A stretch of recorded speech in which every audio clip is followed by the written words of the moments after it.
ഒരു കാലത്ത് ബാലതാരമായി മലയാള സിനിമയിൽ തിളങ്ങിയിരുന്ന കുട്ടിപ്രതിഭ. ചെറുപ്രായത്തിലുള്ള ഹരിമുരളിയുടെ അപ്രതീക്ഷിത വിയോഗം സിനിമാ നാടക പ്രവർത്തകർക്കിടയിൽ വലിയ ഞെട്ടലുണ്ടാക്കിയിരിക്കുകയാണ്. 27 വയസ്സ് മാത്രമേ ഉണ്ടായിരുന്നുള്ളൂ ഹരിക്ക്.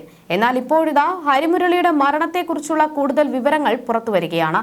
ഇടക്കാലത്ത് കടുത്ത വിഷാദത്തിലായിരുന്നു ഹരിമുരളിയെന്ന് അടുത്ത സുഹൃത്തുക്കൾ പറയുന്നു. സമൂഹ മാധ്യമ അക്കൗണ്ടുകളെല്ലാം ഇതോടെ പൂട്ടി.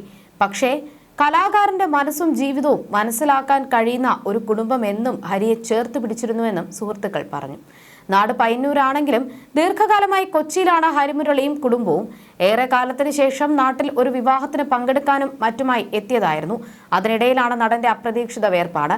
അച്ഛൻ പയ്യന്നൂർ മുരളി ഒരു നാടക സംവിധായകനും നടനുമായിരുന്നതിനാൽ ഹരി വളർന്നത് നാടക ക്യാമ്പുകളിലായിരുന്നു. പ്രിയപ്പെട്ടവർ അവനെ അപ്പൂസ് എന്നാണ് വിളിച്ചത്. ചെറുപ്രായത്തിലെ അഭിനയത്തിൽ ഹരിശ്രീ കുറിച്ച ഹരിമുരളി പിന്നീട് 40ഓളം സീരിയലുകളിൽ അഭിനയിച്ചു. കായംകുളം കൊച്ചുണ്ണിയിൽ കൊച്ചുണ്ണിയുടെ മകന്റെ വേഷത്തിലായിരുന്നു ഹരി എത്തിയത്. അത്രയും കുഞ്ഞുപ്രായത്തിൽ ആ സ്റ്റാൻഡം ഹാൻഡിൽ ചെയ്യാൻ കഴിയാത്തതിനാലാണ് അഭിനയം വിട്ടതെന്ന് ഹരിമുരളി പറഞ്ഞിരുന്നു. തനിക്ക് ചെയ്യാൻ സാധിക്കുന്ന മികച്ച റോളുകൾ വന്നാൽ ചെയ്യാൻ തയ്യാറായി നിൽക്കവെയാണ് ഹരിയുടെ മരണം സംഭവിച്ചത്.